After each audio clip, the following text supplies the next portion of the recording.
First, fast, and accurate. News Channel 25, WVTT. WVTT Information Overload. Thanks for joining us tonight. The U.S. is providing Syrian opposition with another $60 million in aid. U.S. Secretary of State John Kerry made the announcement earlier today after meeting with Syrian opposition leaders in Rome. Today, on behalf of President Obama, who has been very clear about the stakes in Syria, I am proud to announce that the United States of America will be providing an additional $60 million immediately in non-lethal assistance to support the coalition in its operational needs day to day as it continues to organize and work for the political transition that we all want to see. And I look forward to working with the United States Congress on this. Now, those new funds, $60 million, are in addition to $50 million in non-lethal aid the U.S. has already provided. The Obama administration says it's also considering providing more non-lethal equipment. Tomorrow is March 1st. That's the day automatic sequestration budget cuts go into effect in the U.S. President Obama made an announcement today trying to explain what this is going to mean to the American public. This is not a cliff, but it is a tumble downward. It's conceivable that in the first week, the first 2 weeks, first 3 weeks, first month, that unless your business is directly related to the Defense Department, unless you live in a town that is directly impacted by a military installation, unless you're a family that now is trying to figure out where to keep your kids during the day because you just lost a Head Start slot, a lot of people may not notice the full impact of this sequestration. But this is going to be a big hit on the economy. Meanwhile, President Obama is designating Edith Ramirez to chair the Federal Trade Commission, according to a White House official. Ramirez, no stranger to the Trade Commission, having been an FTC commissioner since April 2010.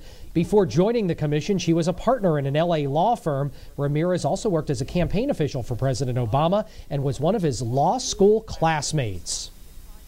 Recent gun laws are on the minds of many across the country. As we told you in our previous segment, hundreds of New Yorkers rallied in Albany today to protest the new gun laws.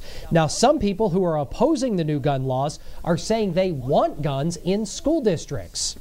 But the vast majority of America's teachers don't want to carry a gun in the classroom despite recent violence. That's from a survey by School Improvement Network, a company that helps with teacher training.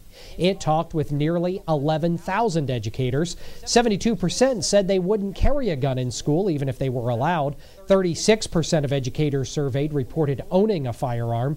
92% said they feel safe in school and believe their students feel the same. But 88% said they would feel even more safe having an armed police officer on campus. Now, the survey was conducted in January, weeks after the December 14th Connecticut school shooting. According to another study, school breakfasts do more than just help with nutrition. It can also impact children's academic and economic future. According to new analysis released by Share Our Strength No Kid Hungry campaign, ensuring children have access to a healthy school breakfast has the potential to dramatically impact their academic, health, and economic futures. The study, Ending Childhood Hunger, a social impact analysis, shows that on average, students who eat a school breakfast have been shown to achieve 17.5% higher scores on standardized math tests and attend 1.5 more days of school. Research also shows students who attend class more regularly are 20% more likely to graduate from high school, and high school graduates typically earn over $10,000 more a year and enjoy a 4% higher employment rate. The CEO of Share Our Strength says the simple act of a child eating breakfast offers the potential for greater academic achievement, increased job readiness, and ultimately more economic prosperity for the U.S.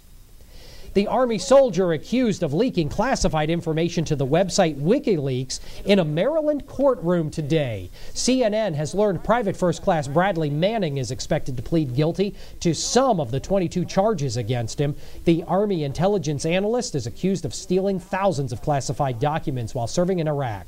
WikiLeaks has never confirmed that Manning was the source of its information, and this will be only the second time Manning has testified in open court since his arrest back in 2010. If convicted, he could get up to a life sentence.